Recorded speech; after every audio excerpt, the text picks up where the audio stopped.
morning, everyone. This is Fran Lewis, I hope. This is Dennis Palumbo, and he's going to be here to talk about his new audio book, Panic Attack. Getting feedback. And as a psychotherapist, you have responsibility to your patient, in this case, working on the show titled The Patient and Consultant. Now, I read the article 3,000 times. I love it. But tell us about the audio. Well, the audio book is of my most recent Daniel Rinaldi book. It's called Panic Attack. Came out a couple years ago, and the audio book has just come out, and the reader's very good, and I'm really pleased with it. And it's the sixth book in the series, and it's an interesting story and very timely right now because the basic theme of the story is the trauma that we're all living through right now. It's a very difficult time. People are very unsettled. A colleague of mine called it the age of trauma. And it does feel like that. I mean, every other day we hear about a mass shooting or some horrible event, Yeah. not to mention things happening on the world stage. And so Panic Attack is a thriller about a sniper who seems to be targeting people at random on the streets of Pittsburgh, where my books all take place. And what ends up happening, and it's a very very nice twist, is that the targets are not at random, and that's where the mystery comes in.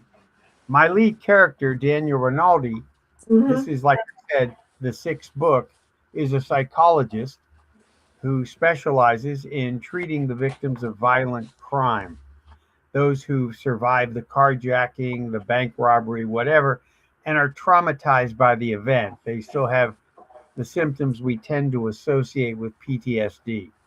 And so he gets involved in this investigation, and it has a tremendous impact on him emotionally. And I think it will on the reader as well. It's a very visceral book. But on the other hand, what I like about it is there's a lot in there about people having panic attacks, how you treat them, what are the symptoms, and why panic attacks are on the rise in the Hmm. country. And so I think it's a thriller that's incredibly timely right now. And, has all the thriller tropes and the twists and the turns. I mean, you know my books, Fran. But I also think it has a very timely message for how people are feeling right now. Well, I listened to the news yesterday, and there was a young guy that had a panic attack and killed a whole bunch of people in Grand Central Station. And they said that it was because of his mental state or whatever. They're trying to make excuses that the cops killed him. They had no choice, I guess, however it's going to turn out. That's all I've been hearing on the news, is people killing people because they're having panic attacks. I don't think I Well, ever. It's sad. you It's know, the scary. the average person, when they have a panic attack, thinks they're Yeah. having a heart attack. They think they're Yeah. having a heart attack. They're having that shallow breathing, where they feel their Yeah. chest is real constricted, and they're starting to get so anxious, and so they think they're having a heart attack, but it's actually a panic attack. Well, this is my favorite. It's right there. And there's a whole bunch of people that want it. I told them to go on Amazon and get it. All of the people who I see, all the people, the authors that I work with, and all my friends want to probably have panic attack. I go, get one on Amazon. You're not getting mine. You have your own panic attack. Don't That get mine. they know. I mean, I go to different medical offices, nothing for serious, like a dentist or something. I can't walk in without a book to give to somebody. They won't see me unless I bring my books. Ah, And yeah, I mean, that's it's so cool. Now, let me trade glasses so I can see what I'm doing. Well, that's good. The article I reviewed about the grind is a success. I love this article because everybody at one time feels that they can't handle a situation. yeah. You're And referring to the article yeah, about Sisyphus, the myth of yes, Sisyphus. Yeah. It's based on, the old Greek myth about the gods punished Sisyphus for his hubris. by making him push a big boulder up a hill. And then once it gets to the top, the boulder rolls back down again, and he has to do this again for eternity. And I use that metaphor because I took it from Camus' article, "The Myth of Sisyphus," where at the end of his essay, it's a famous essay in philosophy. He says one must imagine Sisyphus happy, and Yeah. what Camus is talking about is this is life. Life is rolling that boulder up a hill. It's going to roll back down, and you'll have to do it again. And so you have to find, in as I say in my article, you have to find some peace in the fact that this is life. Life is this struggle, and you have to find Yeah. some peace in that struggle and how to do it. I've gotten a tremendous amount of response on this article because I think we all feel like Sisyphus. We all were pushing a rock up a hill every day, This and article really, we better, sort of engage process. this article really got to me because at times everybody gets frustrated How did it and get? upset, Well, how did it get and to you? Yeah. I don't know. It affected me because a long time ago, when I retired, I retired because I realized that I was up for assistant principal and principal of my school. The principal of my school said she was going to train me because she said I was the right person. I was there over 30 years. I knew the kids, I knew the teachers, I never had a problem with anyone, not the parents. And the superintendent said, she's there too long. The truth of the matter is that she wanted a date with the assistant principal. He wouldn't give her one, and she hired someone else. So for 3 years, while this other person was there, I realized it was time to go. Not because of the Hmm. kids, the parents, or the teachers, but because she said when she met me, "You want my job?" I said, "I just want to be the reading coordinator," and she made me the writing staff developer. So it was 3 years of you realize when it's time to go, and it was probably she said to me, "Is this the saddest day of your life?" I said, "When you leave, I'll come back." And the Yeah. school was up here when I did the writing. Then she took away my reading position and she said, "Well, she made me into a sub." I said, "Nobody does that. I'm here 30 something years. Nobody does that." So I realized sometimes it's time to go. Wasn't even rejected. It was that she was worried that I was going to go for her job, which I didn't want. I wanted Yeah. the assistant principal. Yeah. So I'm looking Well, at this. Yeah, it sounds like that was a tough time for you. It sounds like. yeah. It was awful. And the last day of school, she sees me and she said, "Is this the hardest thing for you?" I said, "Let me know when you leave. I'm coming back." I said, "Because you took my school from here and you dragged it down. And for the 20 years that she was there, when I left, the school was on or above grade level in reading and writing, because to me, when she was there for 20 years, and still now it's at the bottom, and she's not there anymore, the new principal, I offered to help. I said I offered to go on YouTube with them or Zoom or whatever and teach them how to pass the writing test and the reading. She said, "No, we have people. They're at the bottom, all the way at the bottom." What can I say? Can't do everything. Well, So now the philosophies of the article and the philosophies of panic attack are the same but different. In the book Panic Attack, there's a real danger that you define. And yet, in the article, some of the people that are there have panic attacks or attacks because they got rejected, and especially the girl that tore up all her term papers. That no. bothered me a lot. Yeah, that Well, tell bothered me me. what bothered you. It bothered me that that they were successes but didn't realize it. Even the guy, the composer, the painter, Yeah. each one felt that they weren't good. And the one that bothered me the most is the father that told the son not to post whatever and not to do what he wanted. The surrealist painter who unsuccessfully for years couldn't find a gallery to bring us to the crux of the matter. Then we have one of the repetitive struggle and deep emotional stress, but the one with the father that told him not to post anything, it sounded like my mother. She would always Well, say, that's yeah, one of the problems. yeah, that bothered me. Well, I could see why it would bother you. One of the Yeah, issues for a lot of creative people is their family of origin and how supportive or yeah, lack, how non-supportive or supportive that family member is, particularly a parent.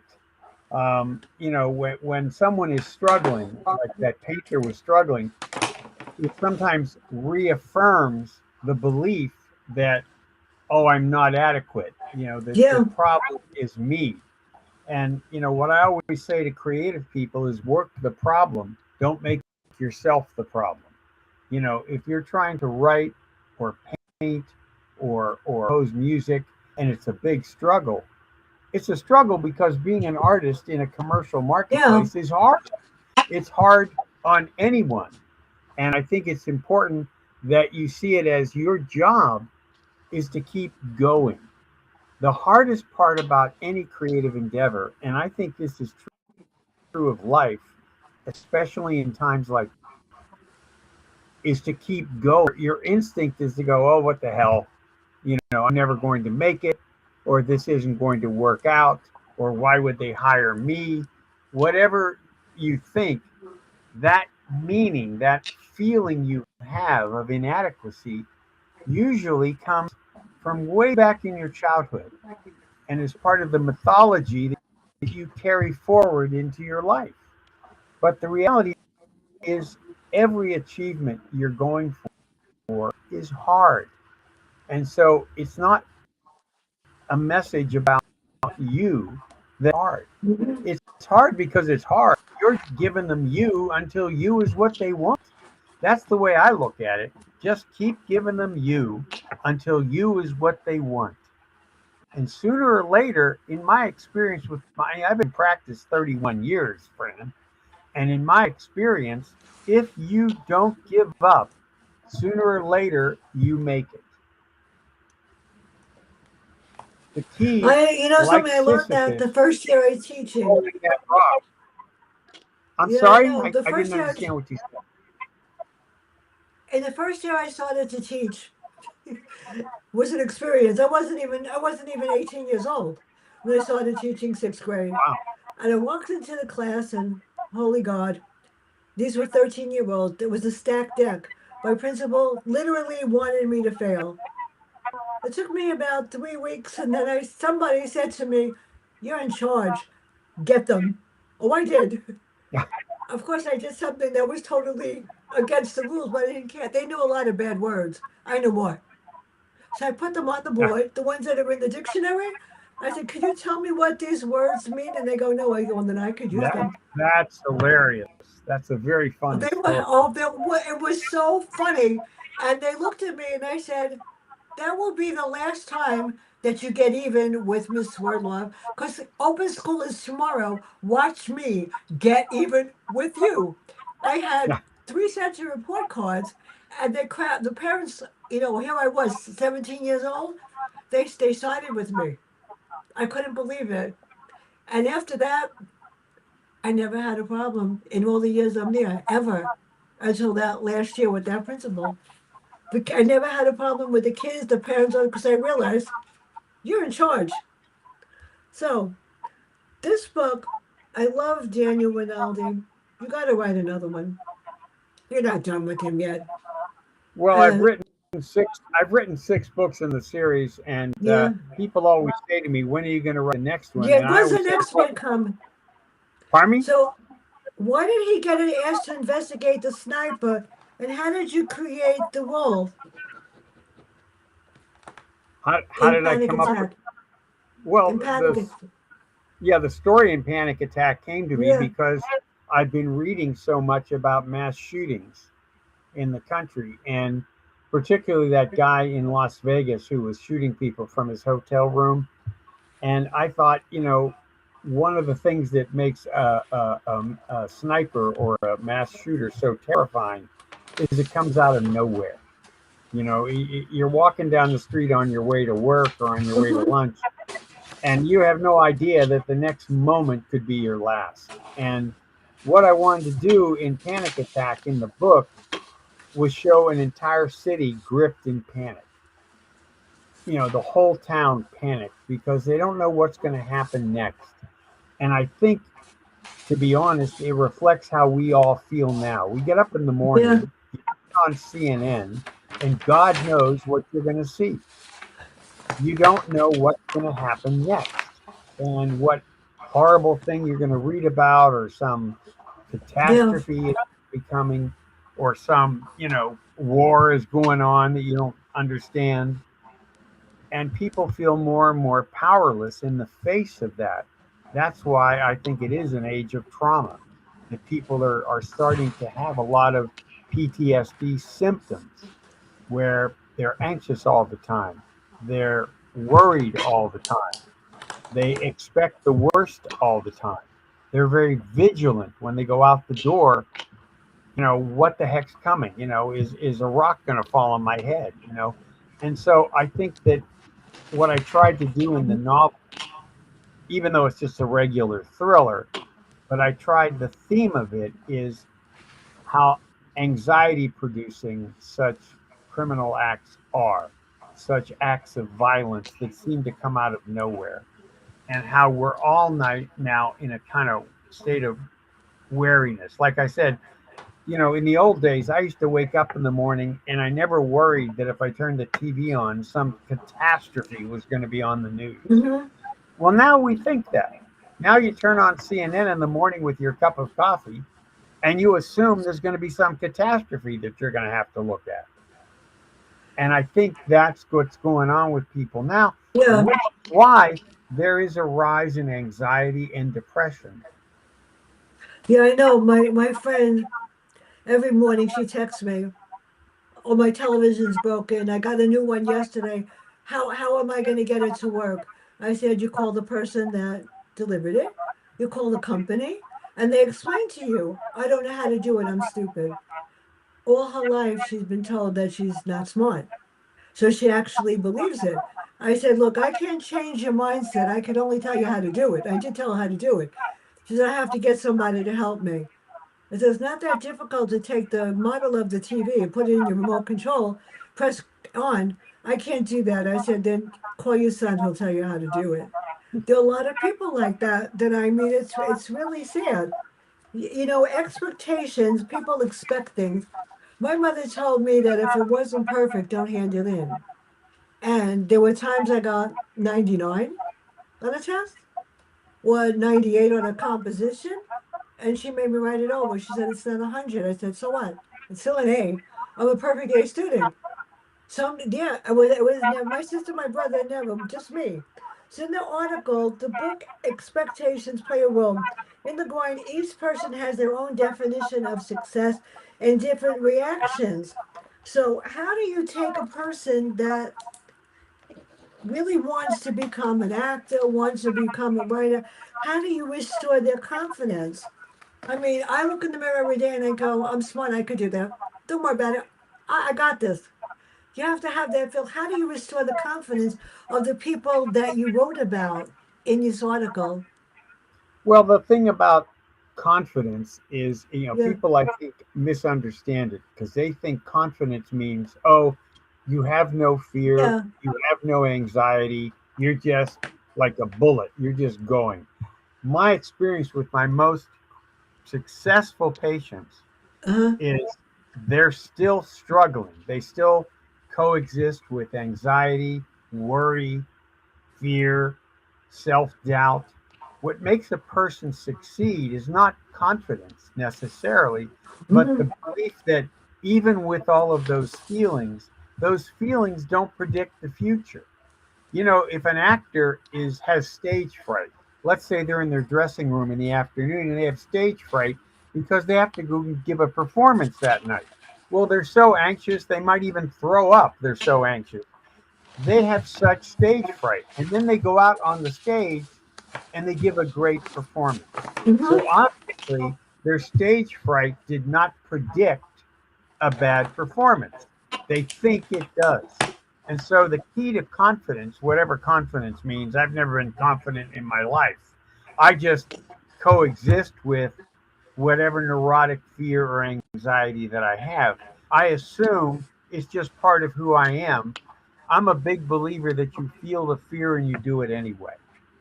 And my experience is the more you do something, no matter how scared you are, the more it builds confidence.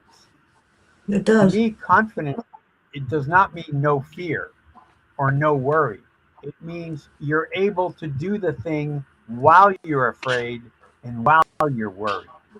The other thing I've noticed is once you get into doing something, your fear about it goes away.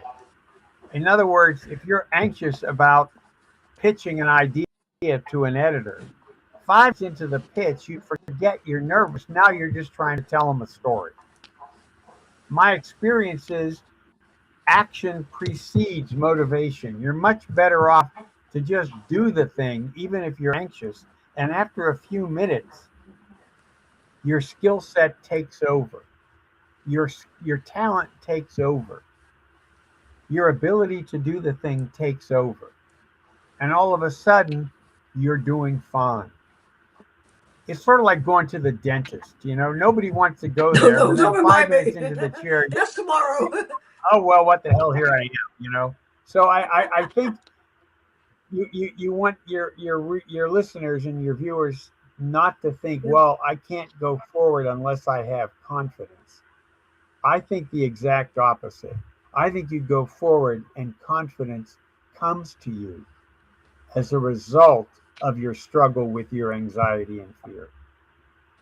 I agree because I realized you could teach anything, just get up there and do it. And for 19 years, I taught the kids in the school that were all discipline problems and all below level. And some of the teachers would say to me, "How do you do that?" I say, "Because they're going to be above level when I get done with them. I have confidence in me and they're not going to fail." And they didn't. It drove them crazy. The kids were like fifth graders, fourth graders, and the fourth graders were on second grade level reading, and the fifth graders were on third grade level. And I didn't tell them. They had no idea when they came to reading group what I was. They knew what I was doing. I said you could do it. By the end of the year, they were on above grade level. They said, "How do you do it?" I said, "I didn't do anything. You did. I told you you could do it." It's a matter of the teachers of the class would tell them that they were behind. Then after a while, the reading groups weren't mandated. The teachers sent the kids that they wanted to send to me because they were discipline problems. So they figured that 3 times a week they wouldn't have to deal with them. Didn't have a problem. I loved every minute of it. But then I did created a reading program that nobody in their right mind would do. Monday was one thing.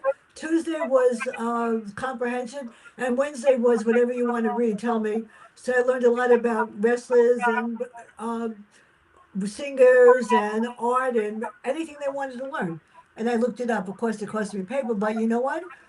They never complained about calming down. And there was one teacher that suspended a group from reading. They came out of the room. And they said, "You can't do that because we can't miss the lesson." I was like, "That's when you know you're doing a good job." Yep, when they're It's anxious it's to, great. So yeah. this one bothered me the most. She reminded me of my mother. The novelist, the novelist was a father's expectations, and he referenced to Tony Soprano. Why did he think he was good enough to write the book? I mean, obviously he must be, but why would he tell his son you're not good enough? And Well, that's because painful. because a lot of parents. I mean, I don't know. I mean, in this case, I don't want to talk too much about Yeah. this patient, but the reality is, for many artists, first of all, nobody. Robert Frost has a great saying. He said, "The one things that all nations of the earth share is a fear that a member of your family is going to want to be an artist." No parent wants to hear that their kid wants to be an artist. My family was not too thrilled when I told them I wanted to be a writer. So the reality is, I think parents are either worried that the kid's not going to make a living, Mm-hmm. or in this case, the father was just by nature a belittling person, a person who his own self esteem was so fragile that he needed to put down his children. He needed to limit their expectations. or to let them know how constantly disappointed he was. There's the thing that I find the most difficult for my creative Mm. patients is a parent who lets them know how disappointed they are. Because then you go out into the creative marketplace Hmm. where you're constantly risking rejection anyway. It's very brave to be a creative person. It's very brave to be an artist because the marketplace is like a big rejecting parent whose approval you need to get. Yeah. And that's why so many artists struggle so much emotionally because whether it's their agent or an editor or a Yeah. producer or whatever, that's a parent figure they feel they have to gain the approval of. So you write a story, you send it to a magazine. If the editor accepts it, you feel loved. If the editor rejects it, you feel there's something wrong with me.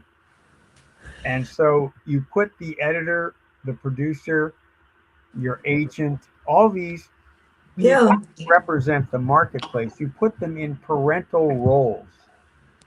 And then whatever your dynamic as a child was in your family of origin, you replicate those. When I was a screenwriter, I always thought my agent was my parent. Even though they were supposed to work for me, I felt like I worked for them. Yeah. I would write something, and if my agent went, I don't know if we can sell this, I felt like I disappointed a parent. You know something? I agree. My last book, Inverted Reality, I think was my best one. So the people that promoted it and put it on Amazon, I got sideswiped. It was just supposed to be to edit the book. So they went and they published it and edited and publication and it cost me $1,700 for something that I could have had done for 500 if somebody else had taken it. All I wanted them to do was edit the spelling or whatever. Then when it came to writing, posting it, oh, it's okay. It was one of the best books I've ever written. But they did nothing to help me, so I do it myself. An inverted reality is 26 stories of people that repent the mirror takes care of you, and you are a face in the mirror forever. And people that have read it said it's probably one of the best. So I've decided at this point I'm going to stick to reviewing books because I'm good at that, really good at that. And I'm going to stick at doing these shows because this is my fun. I love this. And this came out of nowhere because Blog Talk went down in January of 2025. And then all of a sudden, I found Restream. And God, if you hear me, guys, I know you're listening. They're the best thing that ever happened to me because I don't have to touch anything with my face. And the clicker is right here. So I don't have to do anything. And I don't have to put the phone on my face. They have to see my face, but there's nothing I can do. It's the best thing that ever happens to me. So, question over here. How would you define the people that you work with? Did they ever find happiness? Especially the girl that ripped up her term papers. My mother would have done that too and told me it's not good. Or the guy that it's frustrating. Creative patience, frustrated, stubbornly unfulfilled. As Robert Louis Stevenson said, I have known happiness if I have done good work. See, in your heart, you have to believe that you could do it. Well, what I liked Yeah, about this, you were quoting the yeah, Robert Louis Stevenson quote, where he said, I have known happiness for I've yeah, done good work. I'm a big fan of that quote because it yeah, doesn't say, I've known happiness because I was a big success, or I have known happiness because a million people read my book. yeah, The key is the work itself. yeah, My experience with my patients is that the ones who are the most content are the ones who really engage with their work, that have a really good work ethic and a work process. And I call it NATO, no attachment to outcome. NATO, no attachment to outcome. That rather than worry, gee, am I going to sell this book? Is anyone going to buy this screenplay? Is anyone going to like this piece of music? Is anyone going to like this painting? I often say instead, what do you feel about it? Are you feeling like you're doing your best work? Do you feel Mm-hmm. you're growing every day as an artist? Do you feel more and more connected emotionally to the work you're doing? That's my definition of success. If it's your karma, yeah, you might sell it. If it's your karma, you might become very successful, Mm-hmm. and that's very nice. But I have a lot of really successful patients in my practice, and in 2 minutes, their fame and money goes away in their head. They're worried about the next thing they're writing, Mm-hmm. the next thing Yeah. they're directing, the next thing they're acting in. It's like when I was a mountain climber. I'll give you a great example. I climbed the Grand Teton one time. I was doing a technical climb with a climbing Mm-hmm. buddy, and we went to the very summit of the Grand Teton. It was a very difficult technical climb, mountain climbing, with Tetons and the whole thing. Once we got to the summit, it was great. Such Mm-hmm. a sense of elation and gratification. After a few minutes, we looked at each other and said, "Well, you about ready to go down?" Because I learned that once you get a goal, after a few minutes, now you want the next goal. The joy is in the process of getting there. Once you get the goal, while you're very gratified, it only lasts a little bit. The challenge and the excitement is getting there. There was a conference of social psychiatrists and social Uh-huh. scientists years ago that tried to define what happiness was. That's hard. And what they came up with is progress toward a goal. They didn't say happiness was getting the goal, they said happiness was progress toward a goal. And I know that feeling. When I'm in the midst of writing an article that I think is going well, like the book Yeah. I'm referring, or a novel that I think is going well, I'm very happy. Once the book comes out or the article comes out, it's like, okay, now I got to promote it, and I hope people like it. And gee, do people think it's as good as the last one I did? All that stuff comes in my head. But when I'm working and I'm really, really deep into it, I don't have any of those concerns. The Hindus say the key to contentment is absorption. If you're absorbed in your work, you're content. And so I always say to people, try to look at doing good work as the goal itself. And I find people are much more content and satisfied and happy if they can focus on the work and not on the outcome of the work. Does that make any sense to you? It makes a lot of sense to me. You know, when Blog Talk went down, I said, now, how am I going to interview people? And I was really nervous because the first time I did Restream, I had no idea what I was doing. I mean, I said, okay, I got on the station. I didn't know who the author was. I had never met her before. And I said, okay, I'm going to do it. I'm in charge. I asked the questions. It was the most awakening experience ever. I think the nicest compliments I get was that after I post my stream, it goes on YouTube. But if you post this stream on LinkedIn, 5 minutes later, I get 200 views and comments. And I don't get I get positive comments. Sometimes I get negative, and I go, everybody can't like everything. But I think the best thing that ever happens is that the people at Rest Team think I'm wonderful. Not only that, at the end of this, they give me their assessment of the sound and the everything like that. Because they listen, they do listen to everything I do, which is perfectly okay. And sometimes they don't comment negative ever about anything that I do. 100% this, whatever. The hardest thing, like I said, is when I do the stream, I pray to God that the author is fine with it, that it goes fine, that it tapes as I'm watching. It's taping right now. Last week I did one and it didn't come through on YouTube. I go, oh my God. And I have to look to see that it's on YouTube right now. Don't fail me now. Well, I'm such a tech idiot. I always think I'm going to not do it correctly or push the wrong button or not know how to make my audio work. Uh, I'm terrible on Zoom and all FaceTime, all these things. I'm just, I'm too old. I find this stuff very difficult. Oh, it's here. It better be here. It better be here. This is like my most fun. I love doing it. So before I forget, there's some more people that are going to be part of this fun. On the 21st, the author of Killing Breath. On the 29th, this is hilarious.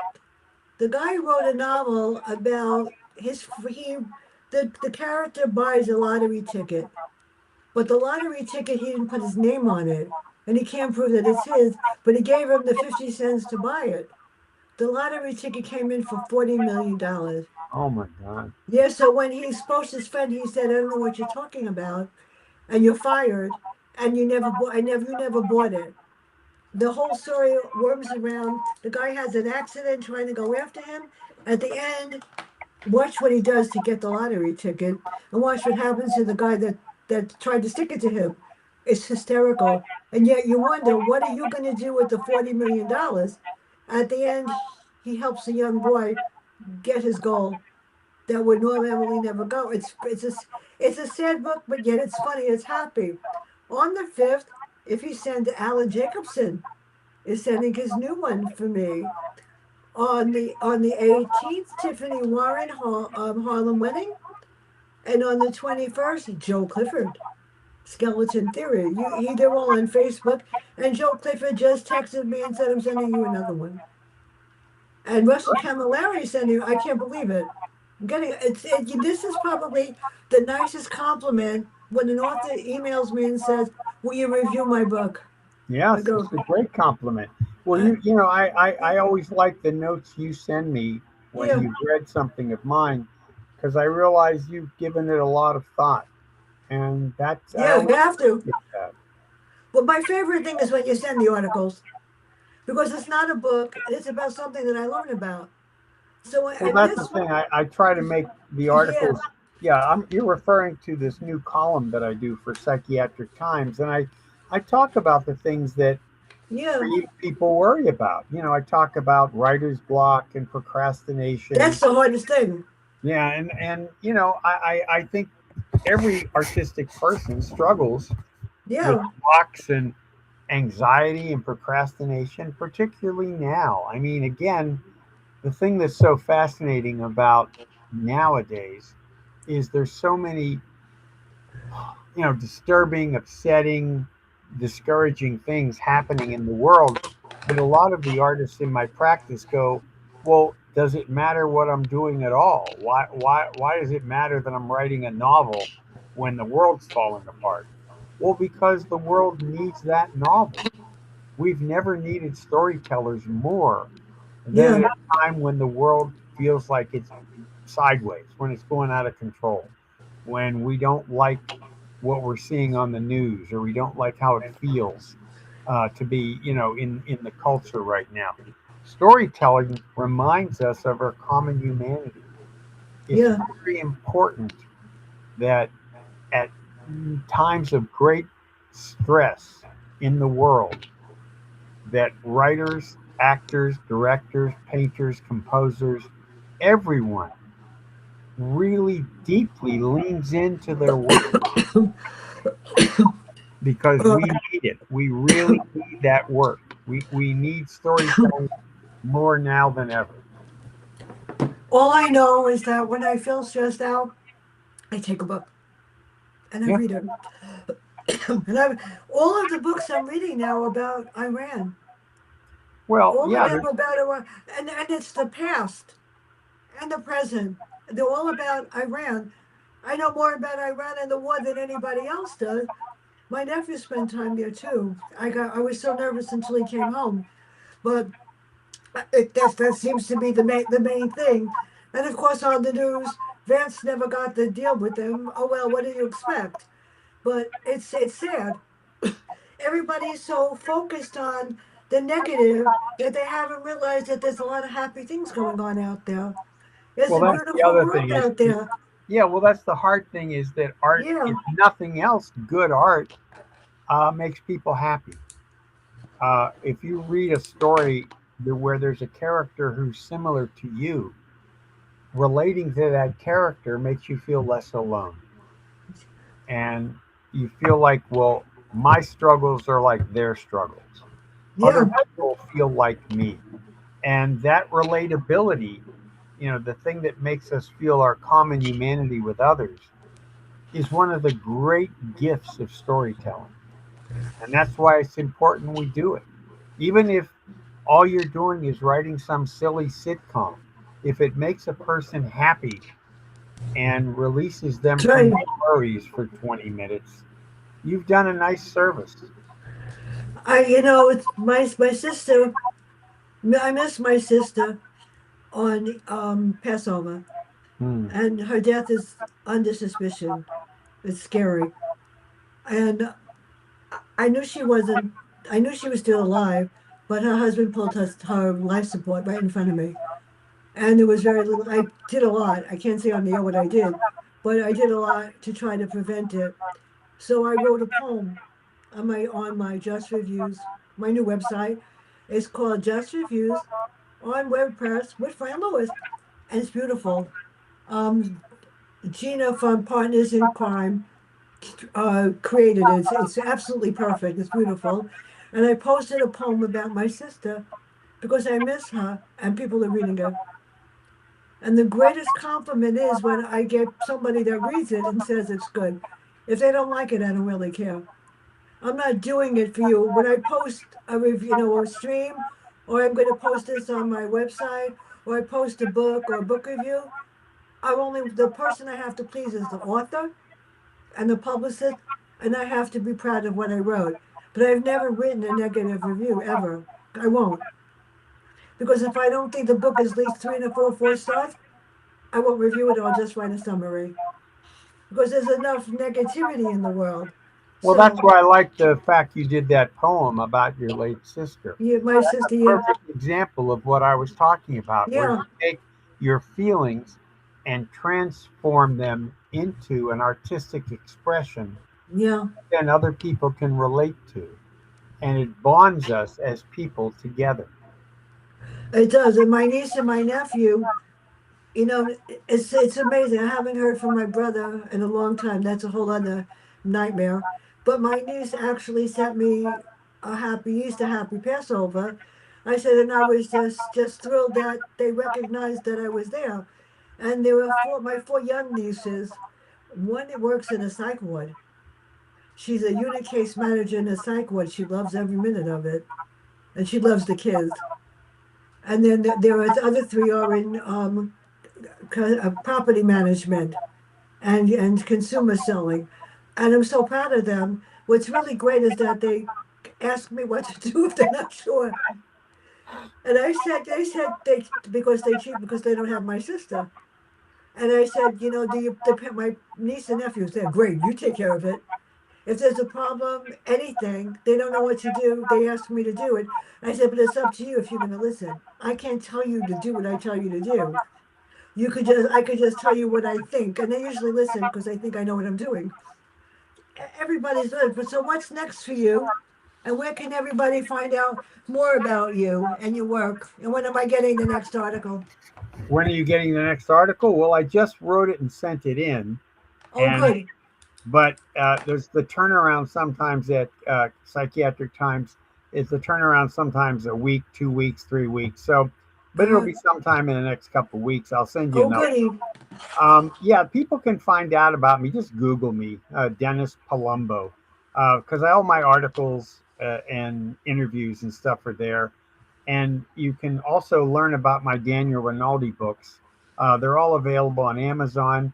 And the thing that's nice about the new one, Panic Attack, as I said, is out now as an audiobook. Yeah, But all six of the books are available as audiobooks, hardcover, trade paperback, ebook for Kindle, or the only platform that it doesn't have is where I come to your house and read it aloud.